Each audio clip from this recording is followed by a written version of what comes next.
Hey, what's going on, nMo fans? Nelson and I are back. Like the Juggernaut, I'm back, bitches, I'm back.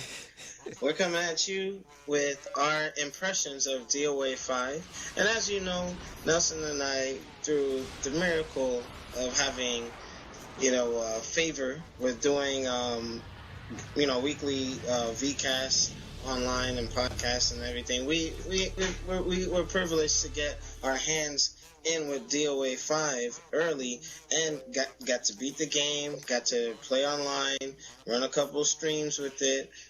Luckily we didn't get in trouble like the Resident Evil thing, and we'll tell you about that towards the end of the show, right, Nelson? Yeah. But Dead or Alive 5 was just released, and I ran like an hour and a half stream, showing like some of the campaign. And first thing, Dead or Alive 5, I'm happy that the core gameplay hasn't changed too much. All they did was add to what was already good. Now, with the introduction of the Virtual Fighter characters, they added the sidestep, which almost acts like a counter, but it's like a moving counter. Not to say that, you counter and you're hitting, which you can do, but, the sidestep, it'll slightly leave you vulnerable for about like a half a second, but it's pretty cool that they adopted that from the Virtual Fighter series. And with the critical burst into critical blows, I mean, that is pretty cool how they added that to the game. Now, originally I thought that was going to be a mechanic that might break the game, but now you can only do it like once per round. Am I right, Nelson? Yeah, you're correct. And, considering, to me, this game feels a lot like they took a lot of DOA 2 and infused it into DOA 4 to create a DOA 5 game.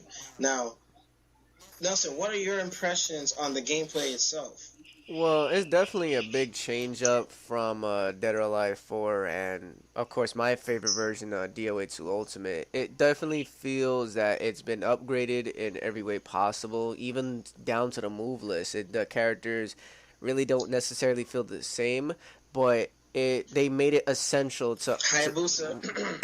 Hayabusa, of course, but they made it essential to make the character more I guess you could say, like, in a variety sense, that he's able to counter or be into a better combo situation than he normally or she would within the game. Mm-hmm. So, agreed. Now, Nelson, would you agree that they actually made the inputs a little bit tighter, a little more strict? Because they started going that route where DOA 3 on the Xbox, which was an exclusive, it was easy to, you had a larger window to execute some moves, like, for instance, Tina and going into her free combo or throw links.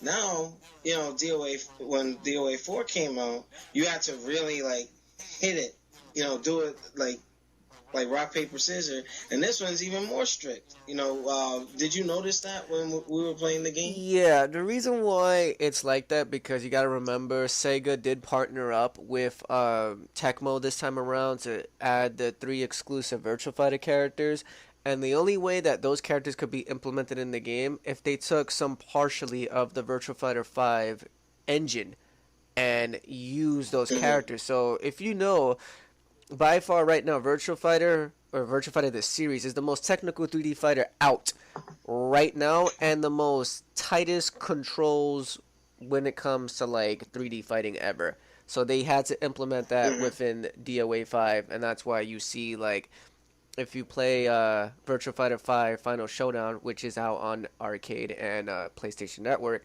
you will see the similarities. I love that game. You will see the similarities between both.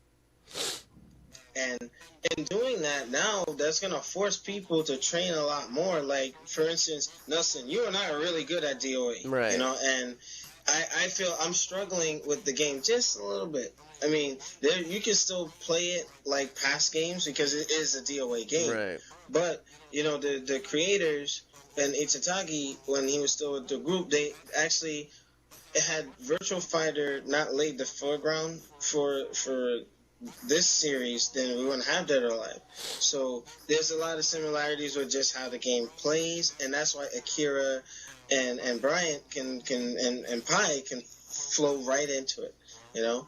So, like you said, you made a good point that they had to infuse some of the DNA from Virtual Fighter into the Dead or Alive character so that now it's on a level playing field. But I felt it right away because, you know, Li Fang is now my main character. I mean, I use her and Elliot in past games, but it's now she feels like different. Like that's why I said it feels a lot like DOA 2 incarnation. And remember when I was complaining, Nelson, online, I was like, oh, what the hell, man? That was just, I'm gonna get effed up and all this other stuff. Like, okay, well, it's a new game. Gotta relearn it, but it shouldn't take that long because Nelson is helping me with this little play. Right. But with the game itself, let's hit the story. The story is by far the best new aspect of the game. Now, here's the thing. I didn't think that DOA can really make a dent without Itagaki behind the wheel. But because I was so afraid of this, I wouldn't say a disaster, but the disappointment with Ninja Gaiden 3. Not an awful game, but it wasn't the best game. I was concerned that Dead or Alive 5 was going to follow that, but to my surprise, that story mode was bravo. Loved it. And I think that they actually outdid Mortal Kombat 9 with their story mode. What do you think, Nelson? Definitely the story mode for this game